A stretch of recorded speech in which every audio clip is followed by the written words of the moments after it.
Howdy. It's your favorite college football podcast. It's Pat's Interference. I'm Patrick Norwood. He's Patrick Brittman. Good to see everybody. Glad to be back for another week. We're a little late this week, though. That's my best friend in the whole world. We are a little bit late. We've had a best friend type of week, too, though. We've had a banger of a week. That's why we're Monday late this week. Monday night. This is a college football podcast, just by the way. Monday night, we were at the Carolina Panthers game Yes, we were. watching Bryce Young, who's injured. He's injured. He hurt his ankle, I guess. Did you know that? He took a lot of hits in that game. I hadn't heard about it until today. He did take a lot of hits. It's his fault though. The Panthers are bad and it's Bryce Young's fault. Panthers just are bad like and it's Bryce just Young's like when the Dolphins were bad And it was to his fault. and it was to his fault. But that's not the case anymore. The Dolphins are good now. Dolphins are...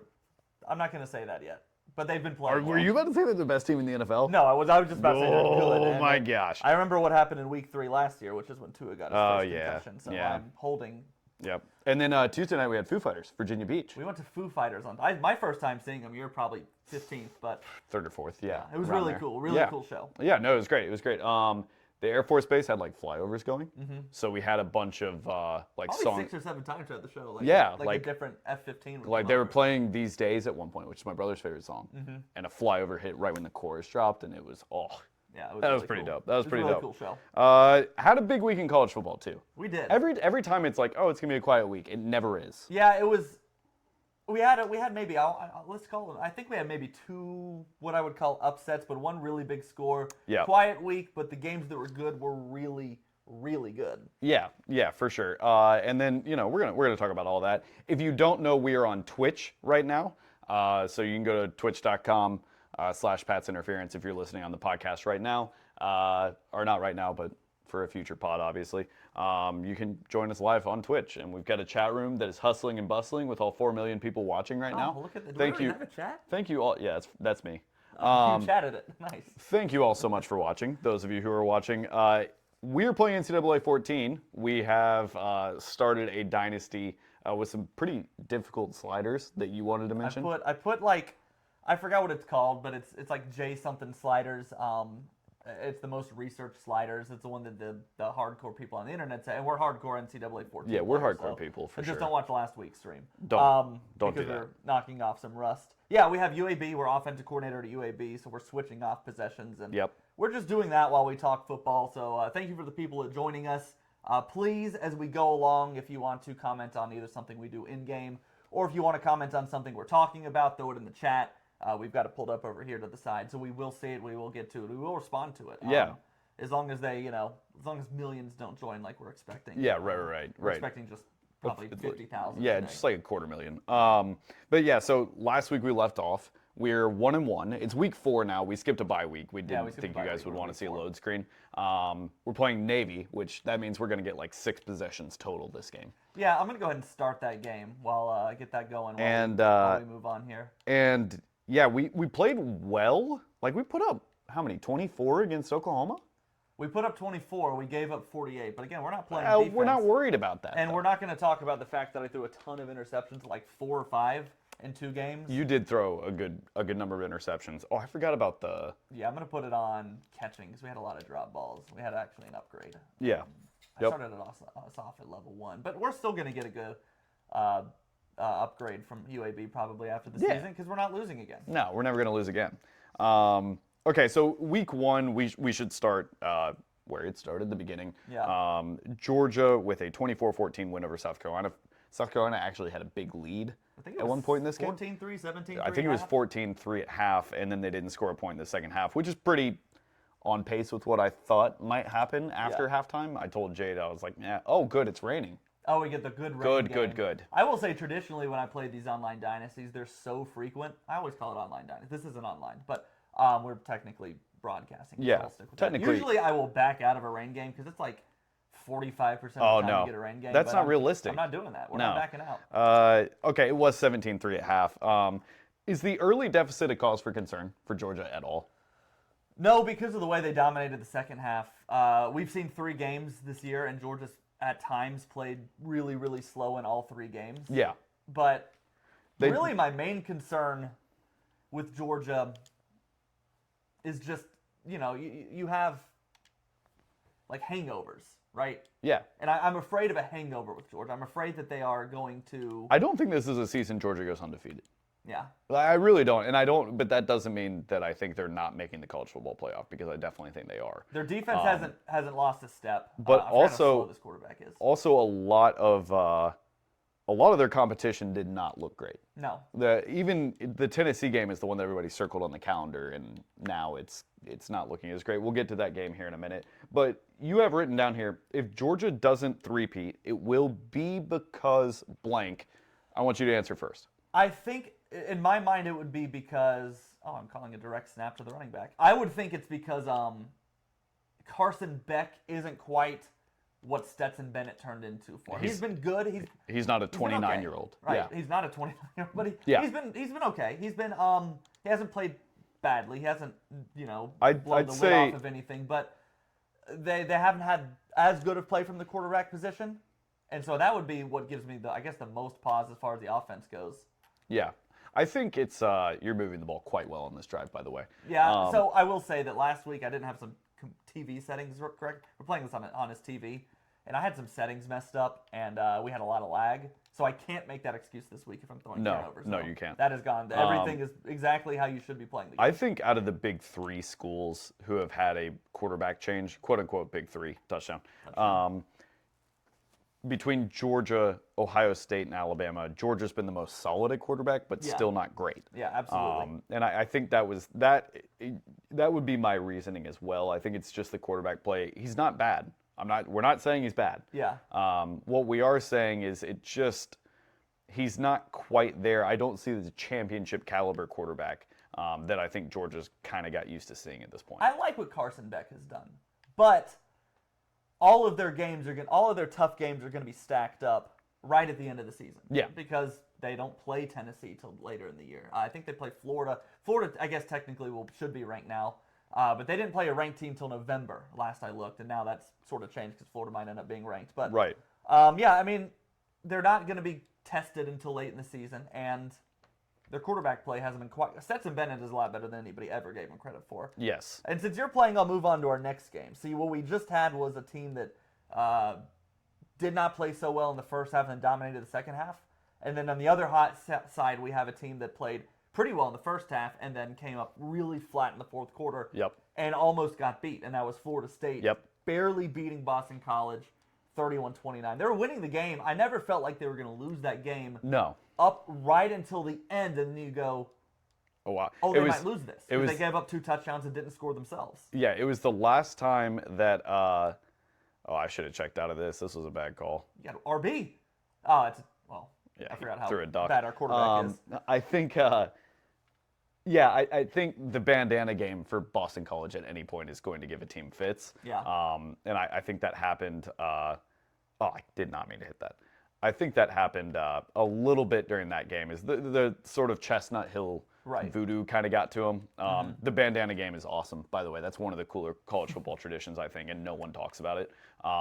But it does always slip up. I think Clemson struggled against that game a couple of years ago. Yeah. Things of that nature. So it was definitely not the game that FSU wanted to play. I think they sort of got complacent, took their foot off the gas, things of that nature. Is that all you're gonna credit that to? They just didn't quite play up to it because they had. I'm not going to. How do you feel about Florida State, knowing that they dominated LSU week 1, and then I don't remember who they beat, but they put up 60 against a nobody in week 2, and then then they go out and they play a game like this. Does that make you pause on them, or are you just going noon game, early game, and they just kind of not in week 3? Slept through it. I'm not going to pause on a team in week 3 because they had a sleeper game in a place that traditionally gives team fits. Yeah. Boston College can usually get up for games like that. Yeah. So the biggest game of the week, or the biggest result of the week, this wasn't maybe the biggest game going in, but the biggest result that we got from the weekend, and you're going to love this, was Tennessee losing to Florida. They lost 29-16, and never really looked like they were going to. They never gelled. Tennessee never looked like they were comfortable. Florida made them uncomfortable from the first snap to the final whistle. What did you learn about Tennessee watching that game and seeing what they did? What do you learn about Tennessee from a game? You can go back and listen to the first episode we did this season, and I told you I wasn't sure I was buying Milton. Yeah. I can't do much more than that. It was that. a correct read, and he just didn't throw it to him. Just like an Alabama sliders quarterback. on to make bad quarterbacks look bad. He's an Alabama quarterback. But no, Milton kind of showed what I was thinking. He can bomb the ball. Nobody's saying he can't do that. Yes. Nobody's saying he doesn't have an extremely talented physical arm. I think sometimes his decision making is rough, and I think sometimes that arm sort of gets him in trouble. Yeah. He believes that he can do a little bit more than what he can actually do and what his skill set is. I think Tennessee can still bounce back. I think, if you're a Vol fan, gross. But I think this is a game you can bounce back from. But I think the fact that Florida did this to them is the most alarming thing. Yeah, you remember Milton's quote that we saw a lot of where he said, "I don't lose in Florida, I almost just do a pick." And it was completed. And it was a great pass. I don't lose in Florida. Yeah. I think one of the things we did with Tennessee, and I will say I did this to a small point, was we sort of underrated what Hendon Hooker was, how good he was. For sure. A lot of people just thought because, Milton has a lot of hype and he played at Michigan and he's had good moments and he seems like he could be a good player, but I think a lot of people thought that he would play up to that same level. Hendon Hooker should have won the Heisman last. He was phenomenal, especially in pretty much every game except that South Carolina game and I suppose the Georgia game because Georgia beat everybody like that. And Milton was never going to be as good as that, especially at the beginning. He can be that good, but he's not going to be that good immediately. Hendon Hooker was like a sixth-year player. So you think if Hendon Hooker doesn't get hurt, he wins the Heisman? I do. I thought that all along. I don't. They lost to South Carolina. And the guy that won the Heisman lost to Utah. It's a great point. That's a great point. I don't know. And beating Alabama was the also, biggest moment wait, any but team had. Hold on. Utah's a Rose Bowl team, and South Carolina won the Duke's Mayo Bowl? But you know how the way that the storylines were. No, you're right. You're right. You're right. That was going on there. So yeah, I think if you're Florida, this is a huge game. Yes. Okay. Does this save Billy Napier? For the time being, yeah. So what do you think? So did we just did we overrate Tennessee, underrate Florida, little of both? What does this do for Florida? What do we learn about them? Yeah, I think we did a lot of both. I think it was a lot of both. But I one of those games that teaches you that to really not, and we've had a few of those this past week, to really not overreact to week one. Right. Yeah, I'll be very interested to see where these two teams sort of go from here. Yeah. I think for Florida, this is a huge build-up. For Tennessee, this is either going to make or break your season, right? Mm-hmm. And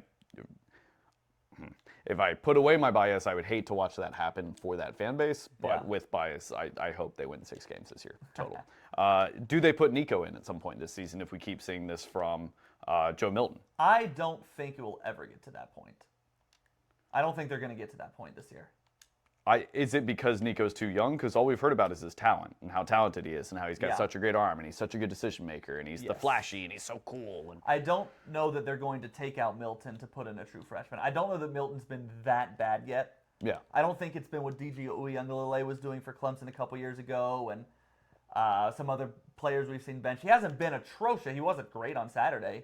And there will be fans that want him to start or to get benched. But I don't know that we're quite there. And that's any SEC school, right? Bench the quarterback as soon as you lose a game. But it'll be interesting to see where those two teams go.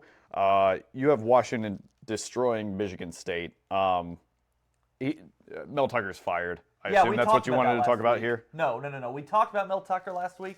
I don't have anything to add. He's just gone. Okay. Right? So we can address the elephant in the room, saying that he was gone, and that might be why Michigan State lost by so much. But really, Washington has just been really good. Really good. I don't buy it. I'm not buying Washington like everybody else is. I think they're the 3rd best team in their conference. Yeah. I think they have a lot more to show than beating a Michigan State team that is going through more turmoil than anybody in the country not named Northwestern. Maybe even and actually worse than Northwestern. Yeah, more than Northwestern at the time being. But they've looked great. Penix is awesome. I wrote a little discussion on there about some Pac-12 quarterbacks. I want to know what you think. Yeah. I like this. So you asked if you had to pick between Penix, Shador, and Bo Nix to lead your team. Right now, who are you taking? Honestly, I'd probably take Shador Stevens.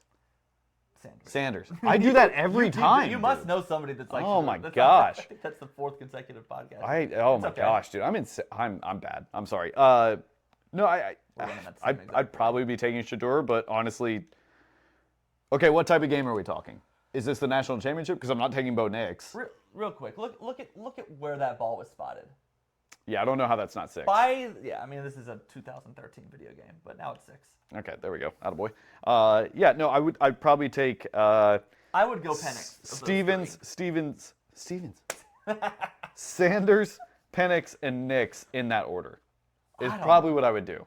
Yeah, I'm still wanting to put Sanders third just because the other two dudes have played so much college football and pretty good college football. Nick's a little bit. He's thrown for 1,000,000 yards this season. And by next week, I mean, if he plays well enough against Oregon, even in a loss, I might put him above. And Bo Nix has not been stellar. Yeah. I mean, he really, really struggled against Texas Tech, who, by the way, I don't think is a bad team at all. Yeah. But he really struggled in that one. I'm not really sure I'm buying Bo Nix right now. Well, buying Bo Nix is one of the worst mistakes you can make. Right. That was a bad read.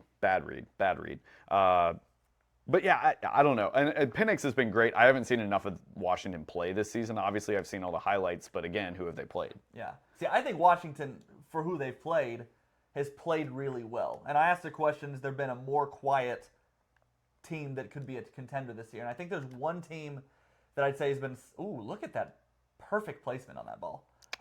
That's been quietly probably a top 6 to 7 team this year that nobody's talked about yet. And they haven't really played anybody yet, but it's week 3. A lot of teams you can say that for. But the way Oklahoma's been playing, I could see Oklahoma getting into the playoff. Yes. All they got to really do is beat Texas. They've got to beat Texas and survive everybody else on their schedule. Now, granted, I think they can beat Texas. Surviving everyone else on their schedule is the bigger part of that for me, because we have seen Oklahoma teams who are very much like this. They're very good. They're very talented. They're very deep. They go out and week 1, week 2, they're scoring all these points, and then they slip up and lose to a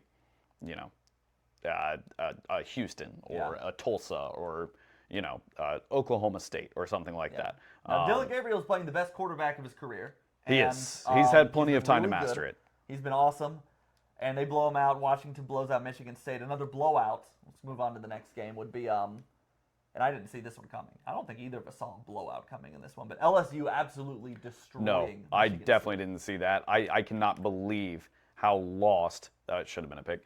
How lost Mississippi State looks right now. And I understand it had to have been horrible with Mike Leach's passing and everything, but Will Rogers is a much better quarterback than he's showing. And I don't know if it's play calling. I don't know what it is, but something has to get fixed down in Starkville if they want to. We were high on Michigan State coming in because they had all those returning starters. Mississippi State, sorry. They had all those returning starters. They had a lot going for them. Get out of bounds. Nice. And we were high. I mean, I think I took the over on their wins, I believe. And I don't think that's going to be hitting anytime soon. But we were high on them. I was high on them. All right. They looked like this. Now, week 1 isn't everything, right? So LSU looked kind of lost week 1, and now they're playing really well. Can we see LSU kind of rounding out into being a contender? I mean, and Florida State's a lot better than we thought they were going to be. Yeah. Right? So, maybe. I think LSU could sneak back into the title discussion. LSU potentially could have lost to the eventual, national champion contender at the end of the season. Right now we've got 2 on here. Somebody, don't know who, said Shedeur for me, Brady being his mentor totally has nothing to do with it. Somebody said that. That is okay. I will say this. It's pretty cool that Brady's hitting up Shedeur so much because, imagine being his age. And being a star really for the first time as a football player. He's living a video game right now. He is living it. He's getting text about his Maserati. And then we've got another comment on here in the chat. OU will drop to somebody like K-State as they do. Yeah, exactly. Yeah, exactly. I could see that too. If they don't, but they've been impressive. We've got to start. We've got to start taking Venables more seriously. If they don't, let's just chuck that out of bounds, huh? Yeah, let's go out of bounds. I don't care. Give myself more room. But yeah, back to LSU and Mississippi State. Mississippi State's concerning. Yeah. Because that was a team that I thought was probably going to get at least 8 wins this season, and they're going to be lucky to get 6 if they look the way they did on Saturday. No, they looked absolutely atrocious. I watched most of that game. I'll even say our receivers don't get it. But why did I call another? Well, he's actually open. Oh! What? Who jumps like that? How does he jump like that? That is a linebacker, my friend. Okay, moving on. We have to, required by law, we have to talk about Colorado. I have a fair amount to say about this team, Yeah, no, I about what's going on. you with know them. what? That makes our podcast unique. No one else is talking Yeah. about Colorado right now. Okay, so Colorado beats Colorado State in a really, really good game, right? It was double overtime, I want to say, 43-35, a lot of dramatic. Colorado had to come back. They were losing most of that game. Very good game if you watch it on its nose. I got no complaints when it comes to that. Oh gosh, We're still in the picks wheels left are and right. really, really falling off now. So they've outperformed expectations. They outperformed expectations by week 2, at least in my book. To go from 1 win to 3 wins, Yes. they haven't lost yet. Yeah, Absolutely. for sure. Now, did this game cause you to back off Colorado just a little? Yes. Right? Yes, but no, because I told you this was going to happen. Yeah. I said once people start getting tape on them, teams are going to be able to stop it a little bit more. They know. Look, they got killed by shallow crosses 3/4 of the game. That was Colorado State's entire offense, was a little shallow cross pattern that they ran every third or fourth play. Yeah. And Colorado could not stop it. So something was seen in the game film, but we're not talking about that. All we're talking about is, well, as we should, Travis Hunter getting injured. Yeah, and we're going to get into that part in a minute. But, you know, we're not talking, all we're talking about is Colorado won. And granted, for how they were last season, I get it. I get why we're talking about it. Oh, look at that. Lost. You're gone. No, slow. I get why we're talking about it. Colorado was terrible last season. This is a great storyline. But people are talking about them in the same conversation as Ohio State's and Alabama's and Clemson's of the world right now, and I'm just not ready to do that. I don't know that it's Especially people. after Saturday. I think it's literally just the media to just drive up engage. Okay, so here's what Colorado is good for football. Deion Sanders being good there is good for the sport. What's not good for it is what ESPN's doing to what Colorado is right now. All right, there was a lot of hoopla about that game, right? You had Colorado State's coach, who I don't even remember. I don't care to say his name, and I did not like this at all. But talking about the hat and the glasses, stupid quote from him that I could go into a lot more, but I'm not going to because I've complained about it enough. Then the cheap shot on Travis Hunter and everything going into that, and then Colorado winning. ESPN took all that, ran with it, and they've turned him into an us against the world thing, which they have to believe that because they're a football team, but that's not the reality. Colorado's just a football team that's winning games. But now it's turned into a thing you have to have an opinion about, right? You have to have an opinion. You either love them or you hate them. ESPN loves to do that. Remember Tim Tebow's coverage? Remember Alabama? Alabama? Yeah, the way they talk about these teams. ESPN CFB, their Instagram page. Oh, they're blitzing the safety. You know I'm calling out. Time to bust them over the top. Hopefully, if anybody gets open. RB maybe? Ooh, he's throwing it in the window today. Yeah, they have posted. Last I checked, it was 71 Colorado-related posts in 10 days. That is 7 Colorado posts per day on their social media channels. And just that one page. It's too much. And then you see it come from SportsCenter. You see it come from ESPN by itself. You see it come from College Game Day. Yeah. And it is if you follow all those pages, you can't get away from it. No, it's all you see. And that's frustrating because that has nothing to do with Colorado. Nope. That's not their fault. It's also what Colorado wants. It's what Big Deion time. wants. Big time. But anyway, I can't do anything about them. I didn't want to complain too much about this the last few weeks because I didn't want to come across as an Alabama fan that's just mad that somebody else is getting a little bit of the spotlight. Yeah. But now it is the point where it is absolute overkill. It's like, nauseating. there are 131 other teams. And I wonder if it's going to happen if they get smacked this weekend against Oregon. No, it'll slow down. I mean, they'll talk about it a lot, but it'll slow down a lot once. I mean, lose if that first Oregon game. puts up a historic, this, I don't think this will happen because I actually really sincerely do believe that Colorado can, go in there and play a shootout with anybody. Yeah. Right. I don't think they need to really worry about Oregon's defense as much. I think they can win that game in a shootout. But let's say that they get blown out of the water. Like Oregon sets the Pac-12 record for... I'd see one of two things happening. It's a close game or Oregon covers their -21 spread. Yeah. So I could see if that happens, right? Are we then going to turn around and talk about how bad Deion has been? No. Are we going to talk about how bad Colorado is? No, not at all. It's going to be, the whole storyline is, well, how do they get back? Yeah. Okay, well, they play USC the next week. And by the way, both of those games, their best player's out. Travis Hunter is out for the next 3 weeks, which actually kind of helps them. Because now they have an excuse if they lose badly. Well, we didn't have our best player on defense. Well, right? that's the thing I hated about the cheap shot is I want to see Travis Hunter play football. He's so good, especially that week 1 game. He's so good. I want to see him out there in these big games. I want to see what he has against Bo Nix's passing attack. Right. I don't want to see him get taken out because of a guy that let his emotions get the best of him. I also think the death threats are stupid. Yeah. The death threats are really dumb. That's very stupid. It's cool that Colorado's kind of backed up the guy that hurt their player, but it's all just so right over the top. Yeah, I'm over it. I'm over all of it. And again, it's not Colorado's fault. Yeah. Let's move on. Let's move on. Other scores of note that you have written down: Michigan 31, Bowling Green 6. Why? What's of note about this? Oh, just, Michigan's undefeated. They won 31-6. You'd think Michigan would blow them out 31-6. They're not losing. They're not blowing out, but they're beating teams handily. I don't know. 31-6 is a blowout, dude. I guess you Bama wins 31-6 this week, and you and I are pretty jacked. Well, that's against number 15. But you know that Bama fans traditionally, maybe not this year, but are usually mad after only 31-6 games against teams like Bowling Green. God, I wish. Wyoming 10, Texas 31. Texas was slow to start in this one. Do you think it was a big game hangover? Yes. I do too. Yeah. Do we need to talk about it anymore? No, 1 and 2 sentences for these. Penn State 30, Illinois 13. Shh, we're not talking about this. We're not talking about Penn State yet. We're not going to Don't talk about. Penn State We're not yet. going to talk about how predictions are going for Patrick Bickman right now because he's looking really good. Maybe. Nah, I think you're looking pretty good. Hawaii 10, Oregon 55. Oregon bounced back after their disappointing game against Texas Tech. Yeah, 2 or 3 games they put up 55 plus. Yeah, and then Kansas State upset by Mizzou. Shout out Joe Arancio who called that on the pod last week while we were on the Twitch stream. That's 6, right? I ran right into my line. Man, you really did. So we're going to hurry up and call the same exact play. You've got, by the way, that was a 61-yard field goal by a very thick kicker. I don't know his name, but he is a big boy. 61 yards, that is the SEC record for a field goal, by the way. And it won him the game. It was a great game, super fun to watch. Georgia Tech 23, Ole Miss 48. I think Georgia Tech's offense is a little better than everybody thought it was going to be.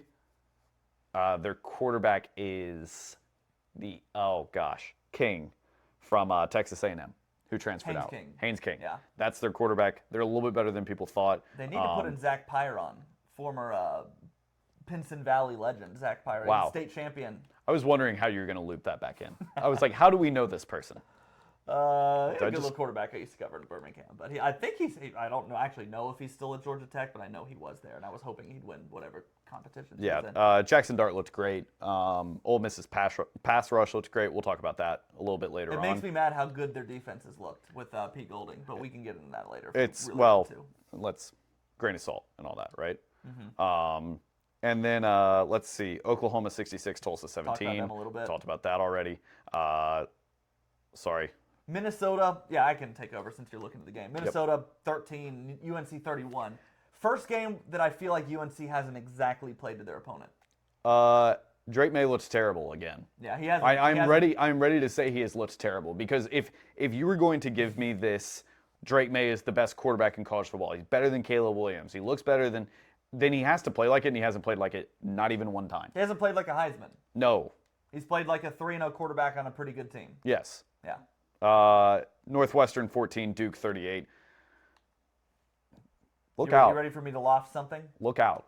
If it gets really ugly for Jimbo, whether he decides to leave on his own, which he won't because money, or whether or not they decide to move on from him, if this is the year that he's gone, Elko's head coach at Texas A&M next year. Hey, fantastic run. I love our running back so much. I could easily see Elko getting a job like that. I could also see Texas A&M's fan base being absolutely furious. They would go after somebody that they've never heard of before. No, he was their defensive coordinator a few years ago. That's who they wanted on Reddit. Your layman, everyday fan. Yeah. Right? Okay. Reddit fans wanted Elko. All right, let's get this over with. Let's run this game. God, Alabama is so bad. Yeah, we got to get into the Alabama portion of this. Everybody hang tight. I want to spend 5 minutes tops on this. This on Bama? Yeah, this sucks. sucks. We're not spending only 5 minutes Oh on my Bama. God, this sucks. This is the most we've ever needed to talk about them on this podcast, honestly.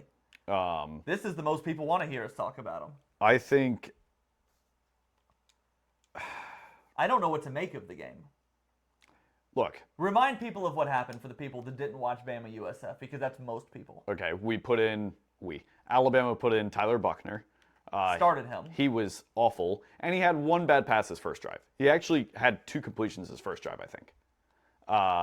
And then if he was throwing from us to the camera, it would have hit the TV, gone through the wall, and hit Jade's car.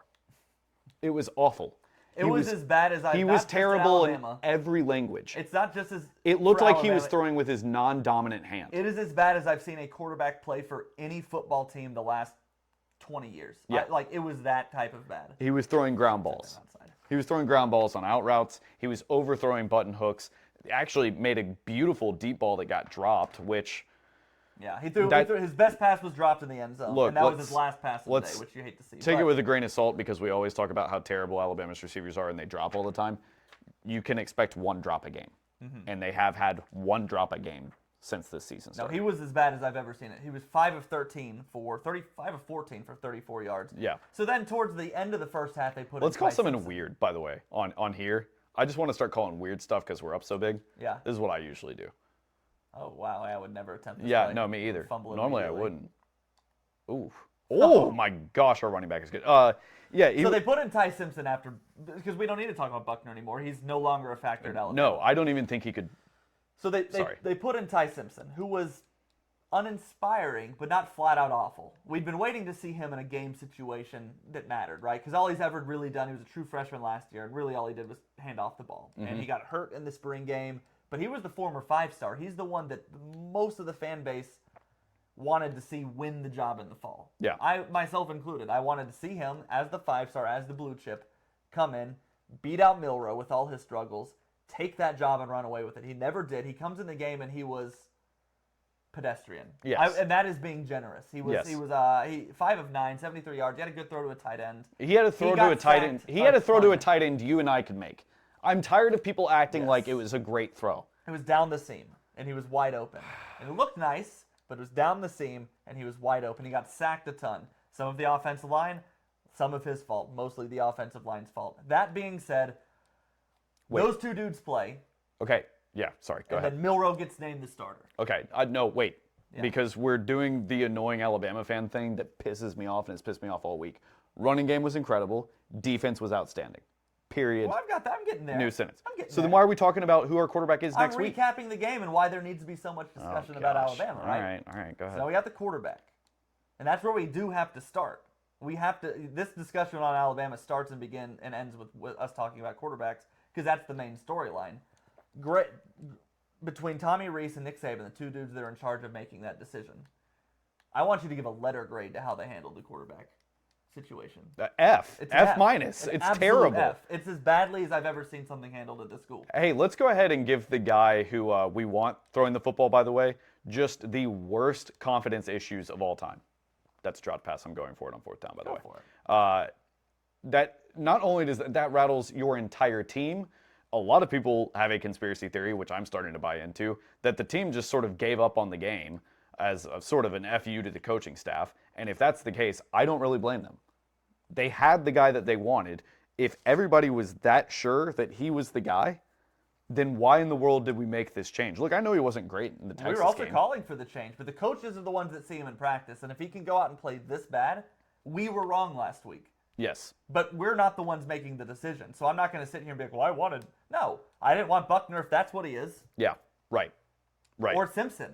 Right. Simpson was far and away better. Why didn't he get the second So start? I thought you were moving on because we're talking about who the quarterback is for next week. Yeah, but no, see, Milroe's the guy, better or worse, great. But now that Milroe is the quarterback, okay, and he is the quarterback, they're not taking him out unless it just gets.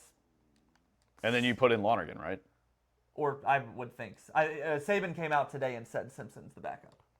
I don't think Lonergan's going to factor in this year, other than if the other two guys get injured. I think if the other two guys get injured, we'll try Lonergan, not Buckner, but that's a while down the road. How do you feel now that we do know who it is? Don't look at the rest of the team, but do you feel a little relief that it's just we're putting this to bed? We don't have to talk about this every week. No, because Jalen Milroe's just look. You and I have said this 1,000 times for the last week. Mm-hmm. If Alabama can teach Jalen Milroe, your first option isn't open, run forward, we will win every game on the rest of our schedule. And that can be fixed. Those things can be fixed. I don't like what Jalen Milroe has been as a quarterback. I like what he can become. Sorry, pause. Our running back is Jerome Bettis. I don't know if you just saw that. He's flattened a defensive tackle on back-to-back plays. Sorry, keep going.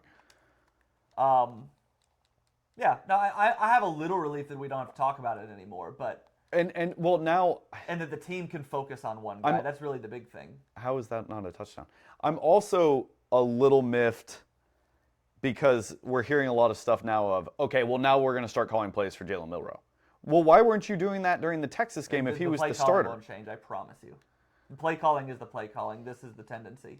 And it's bad. It's a mixture of Reese and I don't think Reese is running this Notre Dame offense. I think he's running what Saban told him to run.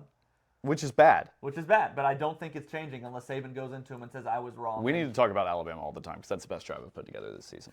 That was a slaughter of a drive.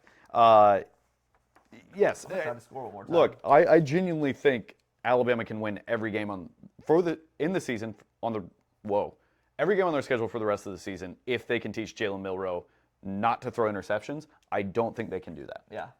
I genuinely don't.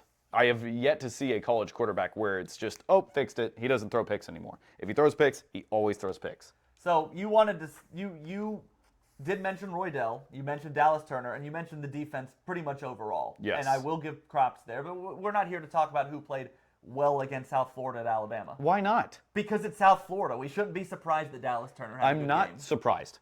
I'm saying that we don't have to doom and gloom our way through a game that but was we have awful to talk about the when we offensive had line. some really great things to talk about. It's called a compliment sandwich, man. I will. Yes, the silver lining is that they played Okay, well. no, let's go back to the doom and gloom and talk about how terrible everything is. Let's please. We have to. Okay. We Yeah. have to. Offensive line was terrible. Yes, we had offensive linemen getting beaten by 190-pound corners. Yep. What else do you want me to say here? They're bad. Well, yeah, they're bad. What do you do? I mean, okay, we'll just say they're bad. But Okay, that's not so if it's fixable, where's the fix and what do you fix? That's Because sort all of I've heard what I'm all asking. fall is how great this. Do we put in our backup quarterback from now on? He's got wheels. It does that automatically in Uh, blowouts. No, I'm saying should we? Oh, should because we? he's got wheels. All I've heard all fall is how deep the offensive line and how great of a unit it is, and it's terrible. Can It's you not fix good. that midseason?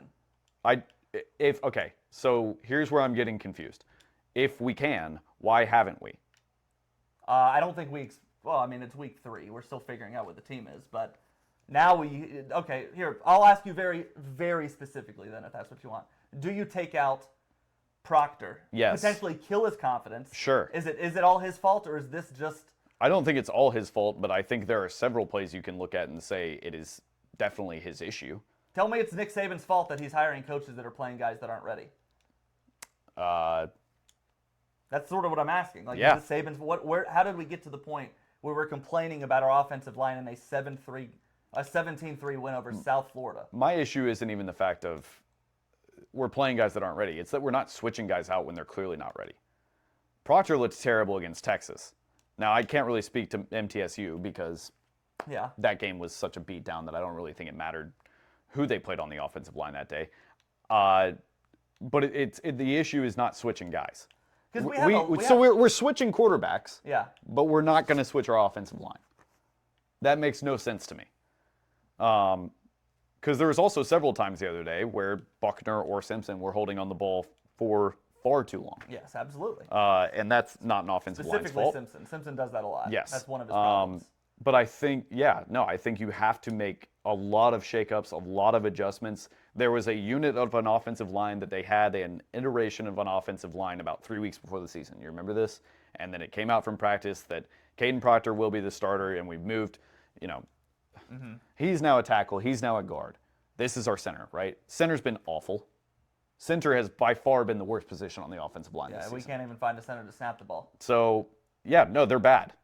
I don't know what else to say. I'm not trying to shut you down. I'm not trying to be a bad improv partner and doing the yes-anding thing. I think there is, oh my gosh. I think our Alabama's offensive line is that terrible that there is so much to fix that trying to pinpoint one specific thing to fix is really, really difficult. Because you can't, as Alabama, right? Alabama, they're the team. They can't sit there and go, we're bad, we're going to lie over. They have to believe that they can fix this. They can fix this, but they have to. So what do you do? If you were calling the shots, because we have 2 discussions, we can have one later if it gets even worse, but what do you do now? Your season is still very much salvageable. What do you do now? How do you go out and blow out Oklahoma, Ole Miss? What needs to happen to turn this into a winning team again? Okay. To stop being a laughing stock. You establish a run game. How's that? Because Alabama's offense only moved on Saturday when they were establishing a run game. I think this team and the offensive line, for what it's worth, is very, very good at running the football. I think the offensive line is great at running the football. But in pass protect, they're terrible. But we insist on calling a 14-yard pass route on 2nd and 4 and getting ourselves in these bad situations, right?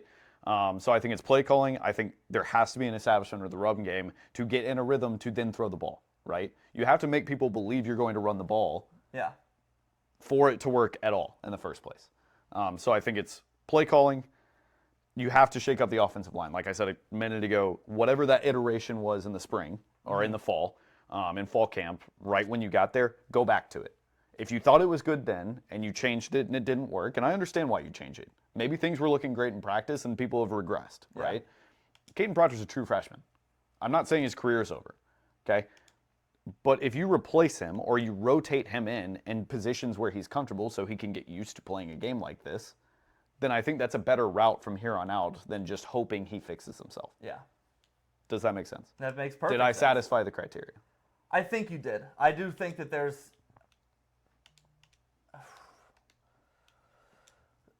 are problems the play calling goes even a little bit beyond establish the run. You were more on the nose when it was call plays for Jalen Milroe. Play your actual player strengths. Yes. Is something that is not being done. And No. hasn't really super been done the last 2 years. I think year one of Bill O'Brien, he called plays to the offensive strengths because, we had a receiver that could go out and, burn the top of a defense. There she went. Jaden Bosco just went by. Shout out. In pink. But now that we know everything, I am hoping that Tommy Rees will come in and call a good game because he's in Bill O'Brien territory right now. Yes, he's worse. He's worse because at least Bill O'Brien would have some semblance of a game plan for a quarterback. Yeah. We don't have that. Now, granted, Bill O'Brien had Bryce Young. He had Bryce Young. So it's not exactly an apples-to-apples comparison, but yeah, I see what you're saying. So, yeah, that's that. So, Team's really bad. Is that what you want this conversation to be? Yeah. Team's we very have to. bad. Because we've been doing an Alabama podcast for so long that when the team is bad, you have to kind of talk about how bad they are. Yeah. Because we have picked them to win the national championship so many times. Oh, okay. I thought you meant this season. Oh, I was no. like, I definitely did not do that. Yeah, I hope there's a lot more quarterback power runs called. There's a lot more pure read options, not RPOs, because that's too many decisions for a quarterback like that to make. I don't want to get into like the football IQ conversation because I think that's dumb and sort of borderline not PC at some juncture. But I don't think his brain and the way that he reads a play can work with an RPO. I don't have any problem saying that I don't think that Jalen Milroe has natural football IQ as a quarterback. I think he's an athlete that's learning to be a quarterback. So yeah, that's where I'm at. Can we talk about the good stuff now? We can. You don't want to at all. I like the way Roy Dell ran the ball. I Okay. like the way Dallas Turner played. Sure. I thought Malachi Moore played his third great game of the season. Malachi Moore has been a huge improvement. But it does. That's sort of, for me, the end of the conversation on the good things that happened in that game. Okay, so the rest of the defense was nothing to talk about. The defense was good. The defense was very, very good, and that is the one building block that Alabama currently has. Okay, so how do you, now I'm doing to you what you did to me. So how do you build off of that and flip it to the offensive side of the ball?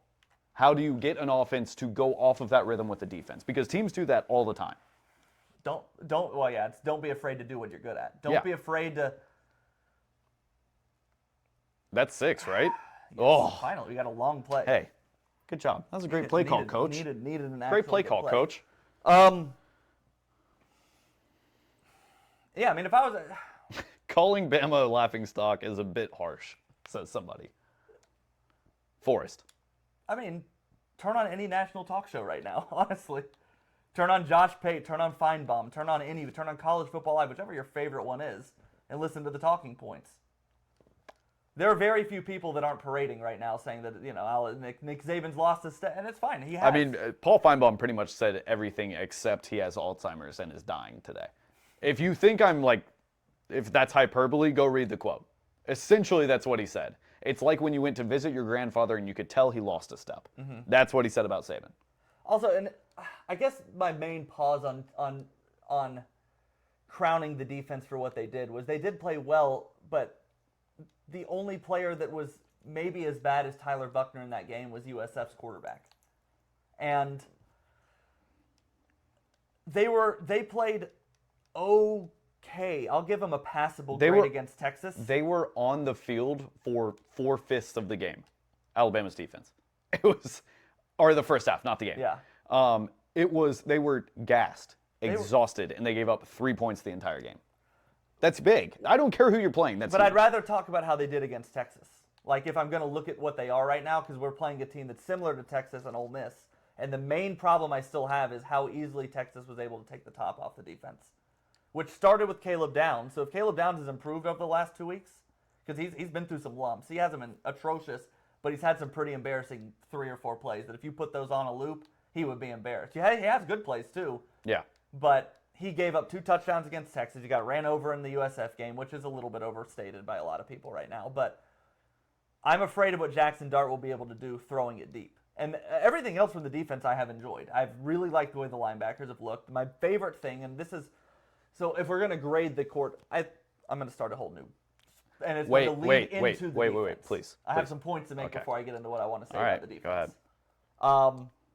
If you're going to, I think something that happened this offseason was I think it got it to be a little bit too convenient of a talking point for Alabama to blame everything that's happened the 2 seasons prior, not making making the championship and not winning one, missing the playoff last year. It became a little too convenient for us to say, oh, it's Pete Golding and Bill O'Brien's fault. Yes. And I think what we've learned is there's been more problems. Well, that's a scapegoat, right? Now, that being said, Kevin Steele has been a good hire in my mind because the defense hasn't been perfect. They're still adjusting to the new coordinator, and they did get beat and burned a lot against Texas. Yeah. But what I'm not seeing is them playing soft and not physical. Teams aren't beating us because they're being more physical than us on offense than we are on defense. We've been a physical team that's made some mistakes, but the culture of the defense does feel like it's changed. So I actually do give Kevin Steele a passing grade, and if they can learn to defend the deep ball better, I do like what this defense will become. Right. So we can still be a defensive team, but not if they're going to do what they did against. That's not. I mean, come on, man. Not if they're going to do what they did against Texas. Yeah. That also won't beat Ole Miss. No. So we just need to hope that they've improved. Yes. That being said, if the offense hasn't figured something out magically in the last 7 days, there's no chance for beating Ole Miss. I mean, we can't have the offensive output we had against USF, which I don't think we will with Milroe. But if Milroe goes out and plays very similarly to what the other 2 dudes did, and receivers aren't getting open and the offensive line can't block, it can still be just as ugly. Putting in Milroe doesn't magically change it in my mind. So if they haven't figured a few things out, there's no chance they can beat Ole Miss.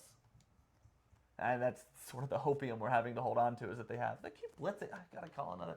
I guess I have to switch. I guess we have to throw it deep. Safety. Oops. Oh gosh. Nobody got it. It was open, but I didn't throw it to him. I still caught it. Don't worry. There we go. The way Alabama beat Ole Miss last year was how? Nope. You can pinpoint one thing that happened. I remember very little of that game. I didn't watch very much of it. Jackson Dart was under pressure the entire game. The entire game, especially in the second half. Mm-hmm. We know Alabama can bring pressure in this game, and we know that Jackson Dart gets happy feet and likes to try and run around and make something happen like he's Johnny Manziel. Now, how many touchdowns do we need to beat Ole Miss? Hold on. Yeah. I'm not done. You're not done. Sorry.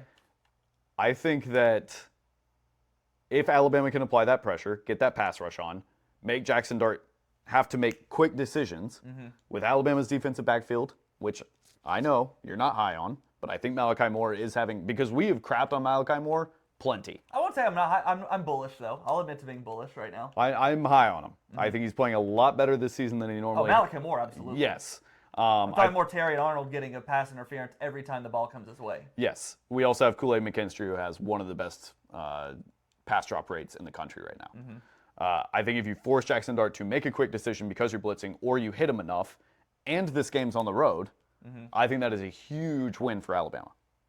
That's a big if. Sorry. Yes. Go. Say all that stuff happens. Say our defense is doing fantastic. Oh, just needed that split second more. So close. He's wide open on that cut. But how many points is the offense? Oh, that's giving me fourth down. Okay, go for it. How many points does the offense need to produce I'm calling it the same exact play, I promise. That's going to be open this time. To complement the defense enough. Because the defense can do that, but they won't do it for all 4 quarters against Ole Miss. The offense will have to show up.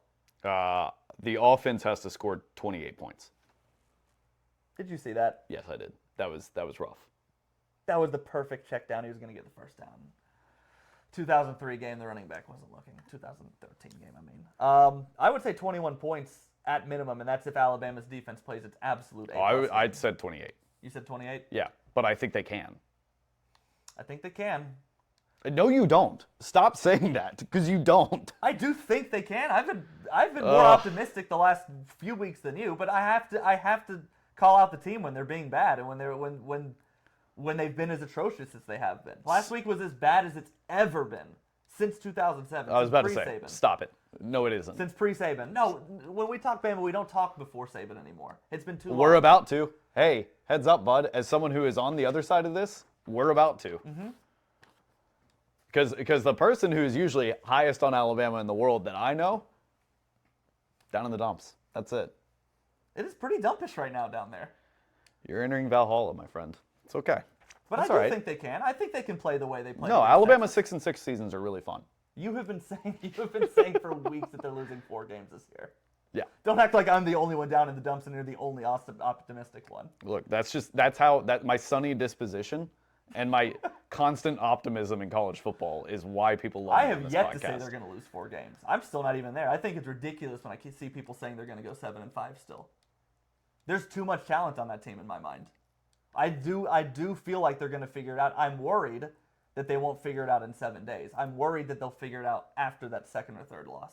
That's my big fear, because I do think that this game is as important, maybe potentially the most important as far as perception goes, regular season game since that Georgia game, and probably more because Georgia was number 3. If they'd lost that game in 2015 to Georgia where we blew them out in Sanford Stadium after the loss to Ole Miss, had we lost that game, it wouldn't have gotten as bad. If we lose Saturday after the way we looked last week and then after the loss the week before, it's going to get ugly. And not only that, but everything in today's college football is ratcheted up so much. We've seen Colorado. You can build a team up in half a season in 3 or 4 months. But we've also seen you can lose a team super quickly. You can lose a lot of momentum and inertia just like that. Yep. And once that perception flips and everybody wants to be on the teams that can beat Alabama and doesn't want to be on the teams that brings Alabama back to what they have been, and then Saban goes, I don't want to do this anymore, then it's 2003 Bama.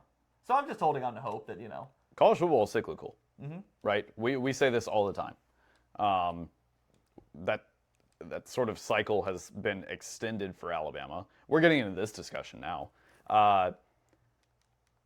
I don't think Alabama's there. I'm not in the crowd that thinks Saban's washed, that he's falling behind. I do think he's falling behind the times a little, mm-hmm. but I don't think it is he's falling behind the times. He's lost what it means to be a college football coach and all that. I'm not some idiot like Feinbaum, okay?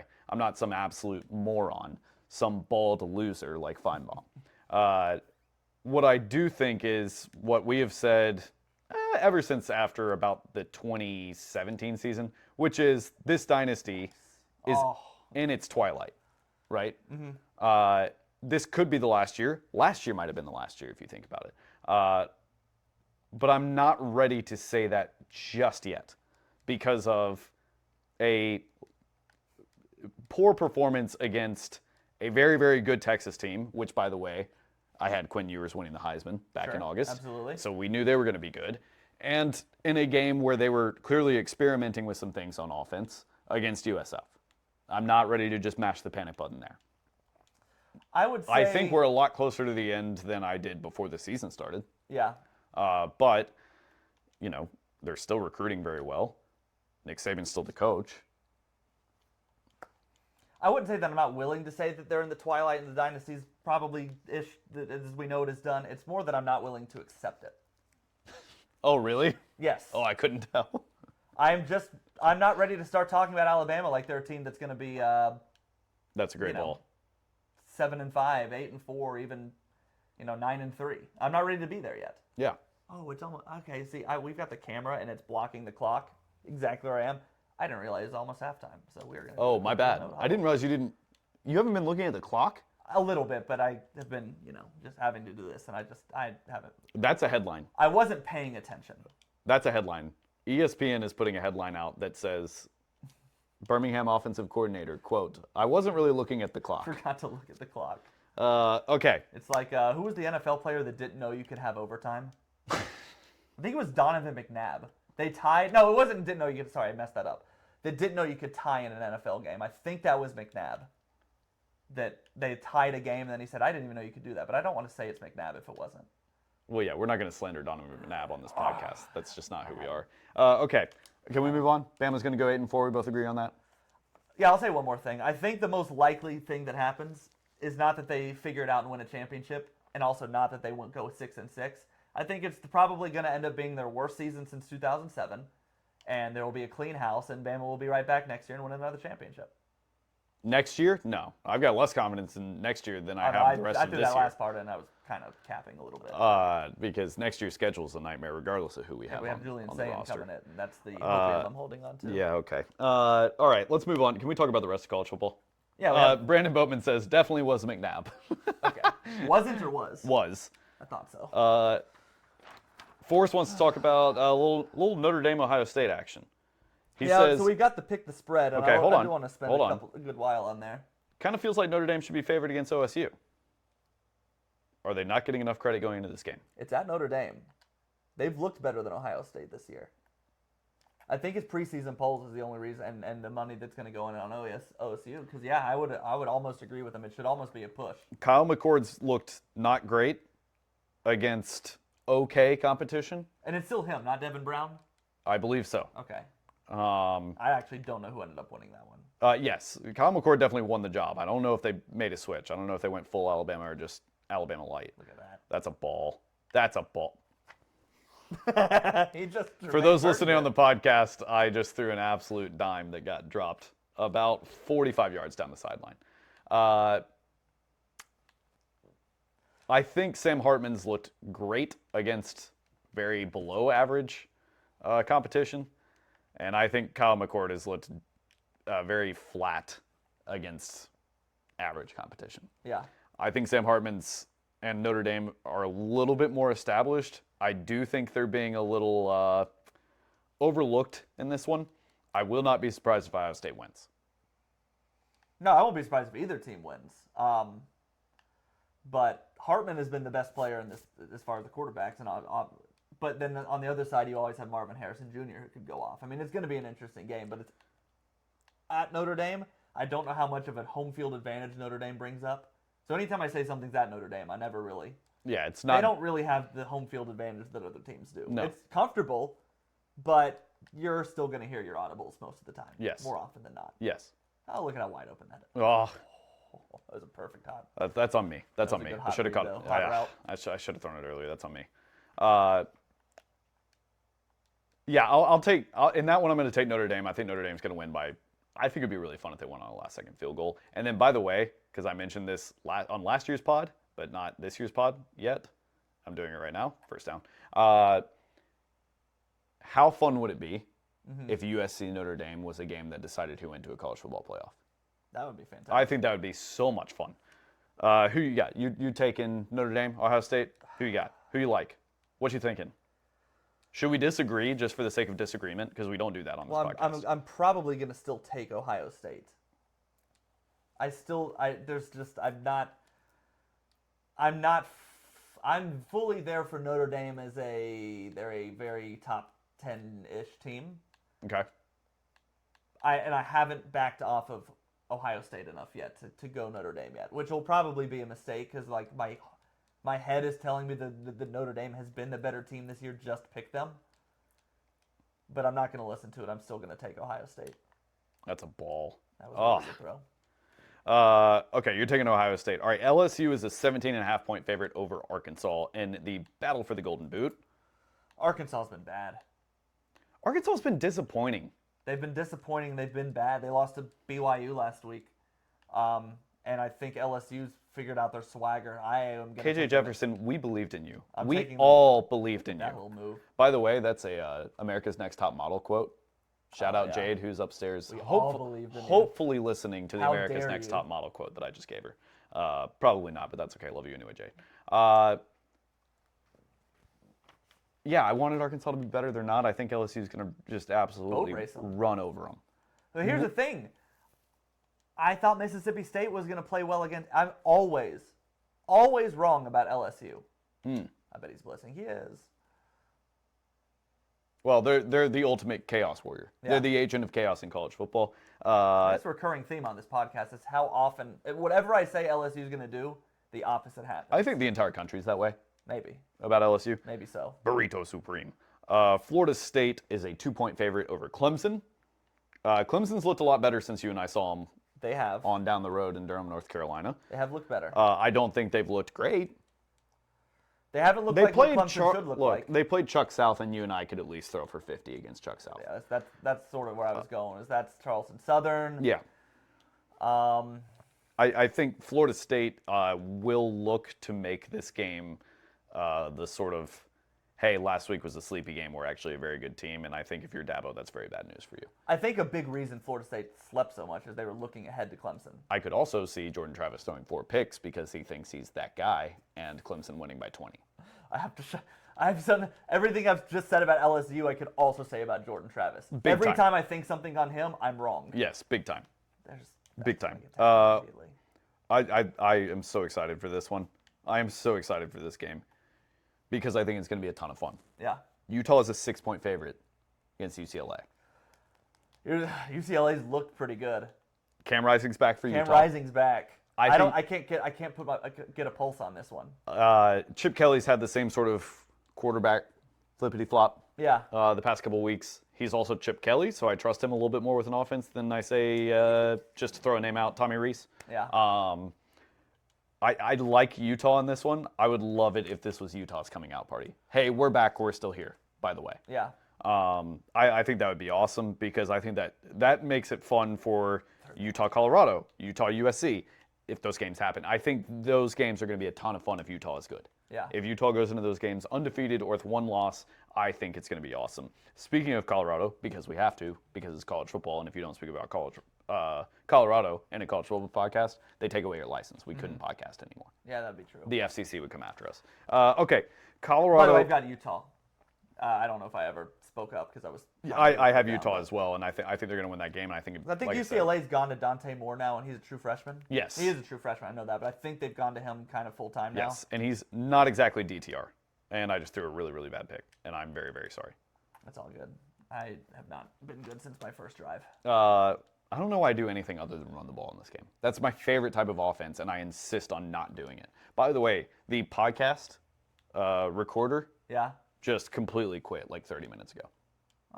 So that's nice. We're trying to record this for ease to put this on Spotify and everything, but we're working through the kinks. We appreciate y'all sticking with us. You may have noticed us wearing 2 lav mics. Hey, 2 little fuzzy guys right here, and that's because that would have worked had the batteries not died. By the way, it is what it is. Does it be eating batteries like that? Yep.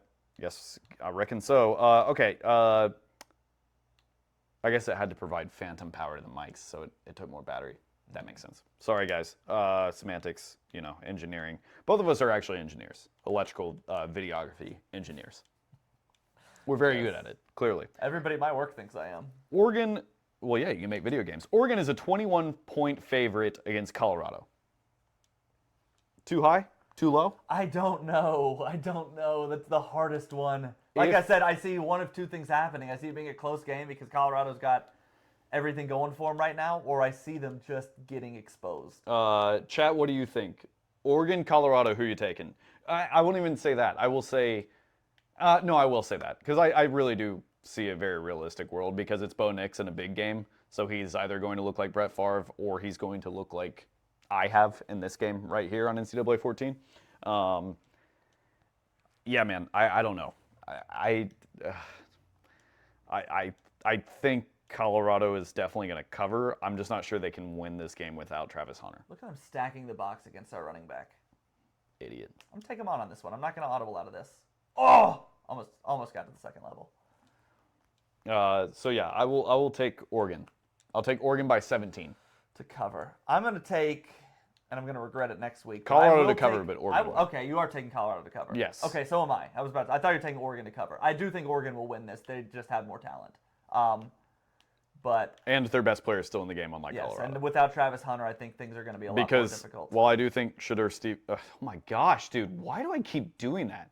Shedeur Sanders. What a play by that DB. Is a great quarterback. Yeah.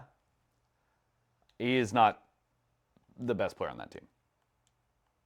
I like Edwards, but Hunter. Travis I like Hunter what is. Edwards has been doing at running back too. If they can keep him going, it's going to definitely be beneficial because it's in their best interest to try to slow down what Oregon's offense can do. Yeah, which so is they need to try to run the ball more. any than Oregon's any gonna team want them that's to. beat Oregon in the last 3 years. Yeah. That has been the answer. 4 years, 5 years, whatever.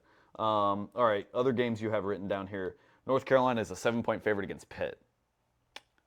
Yeah, they'll cover. It will look very unconvincing. Drake May will probably throw at least 1 interception. He might throw 2. I'm just not really sure I'm buying UNC. Because I put them on here every the week Tar because Heels. we've been saying the same thing. I say they play down to their opponent, and I take the other team to cover. And I was wrong last week, but I was right the first 2 weeks, exactly that way. So. Okay, chat. Brandon says, this to me would be Colorado's absolute ceiling. I agree with that. I don't think Colorado can beat USC no matter what they do. Although, can you imagine the headlines if they do? That would be crazy. He also brought up, yes, thank you, Brandon. Brandon needs to come on the pod, dude. He's doing a better job than I am. Colorado's tight end was incredible last week. Great game. He was. I Great forgot how game. good he was. Great game. That too was awesome. No, stepped up late at the end game. And then Forrest says, I think Oregon, I don't think it's going to be embarrassing for Colorado. I agree with that too. I don't see them just getting completely shellacked and blown out of the water. I could see if Oregon wins by 17, like I said, it'll be because they're up by 10 with 2 minutes left and Bo Nix breaks off a 10-yard I'm watching the scramble. safety because depending on which way he goes, this is a touchdown. Yeah, podcasts are an audio medium. Oh my gosh. What in the world? I pulled a Milrow just committed to Whoa. one thing before the ball was snapped. Okay, yeah, Really North just Carolina, want to Pitt. call it It's going to be North Carolina, but if Pitt beats them, I won't be surprised because that will mean that Drake May has thrown for multiple interceptions like he has every single game this year. Mm-hmm. Not a Heisman. All right, I guess that's the end of our things. Anything else? We got fourth quarter to kind of close out this podcast. Anything else we want to say? Yeah, does Bama cover 6.5 against Ole Miss? Jeez, man. Dynasty's dying, isn't it? The spreads are tripping me up this week. Holy cow. Well, it opened as like 11. That was a great screen call, Coach. Thanks. Great screen.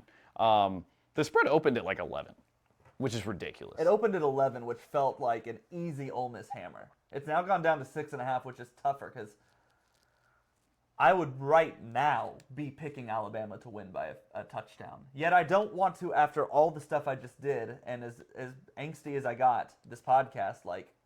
We really did get very Robert Pattinson Batman and less Christian Bale Batman there. Yeah, and after all that, like I kind of got like a little flabbergasted at myself because I couldn't form the words I wanted. I was so mad at Alabama that I couldn't form my thoughts. I would feel weird picking them. I would feel weird picking them to cover, but I would take them as a touchdown right now. And so I guess that's technically covering. But boy, is that a good line. I want you to be right. Boy, is that a good line. I want you to be right. I don't think you are, but I want you to be. Oh. I mean, do you have us winning? Would you take who would you take if you had to put money on a money line? Ole Miss. Whew. I'm sorry. Is that not what you wanted to hear? It's just spooky. No, it's just a spooky time. It's yeah, just a spooky time for this I think podcast. Ole Miss will kick a game-winning field goal, and it'll be the Saban's washed. Or if you're Paul Feinbaum, Saban has dementia and is dying. If Ole Miss kicks a game-winning field goal this weekend, their fans will rush Tuscaloosa. Yeah, they will rush the field. Got him. Oh my gosh, Patrick, the route. Sorry about it, Memphis. Hey, by the way, pod's over, right?